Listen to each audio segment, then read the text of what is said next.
lépp jëm ci bisu 18 safar gi di màggalu Serigne Touba gi soxna Aïda Diallo noonu la ko defee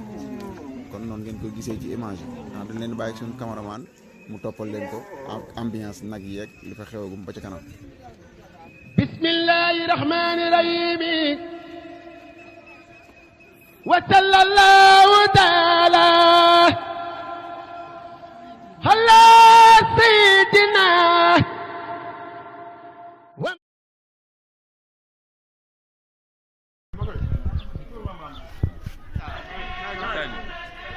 mais alors Cheikhouna kay ni ñëwal ma fa waaw xam nga rek gaañ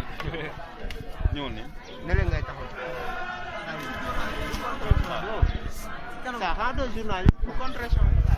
là وقيني دنيا وأخرى بوسا وبمحمد رسول الله علي خير صلوات الله ثم عليهم لهب إيمانا فساحب الإسلام والإحسان بحرمة الصديق والفاروق جلي بالإخلاص والتوفيق ويل واي ويل واو كاي سخنا أيدا ياي سونو زا تخنا تاي سونو لب ñak soxna Aïda yaay sunu sa tax nga tey sunu lépp jag way wi yaa ko yelloo wayal wayal wayal waay wayal waaw waaw soxna Aïda yaay sunu sa tax nga tey sunu lépp jag soxna Aïda yaay sunu sa kan neex a bëggee ñoo la bëgg lun ci koobe gar ko soxna Aïda ñoo la bëgg aka sellu lool waaw waaw aka maandu lool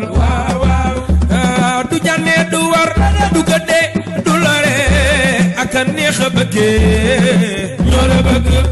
lun ci goobe gar ko nangu nanu neex nanu te gëm nanu universel soxna Aïda gënal nanu nangu nanu neex nanu te gëm nanu universel soxna Aïda gënal nanu ka daan def defatina dégloo di leen yéen wane leen seen mbég yéen wane leen seen mbég yéen wane leen seen mbég yéen wane leen seen mbég soxna Aïda Saliou jaamu sëriñ bee ci njur soxna Aïda wax leen loolu sa kaw a kaw sëriñ ba jojërëj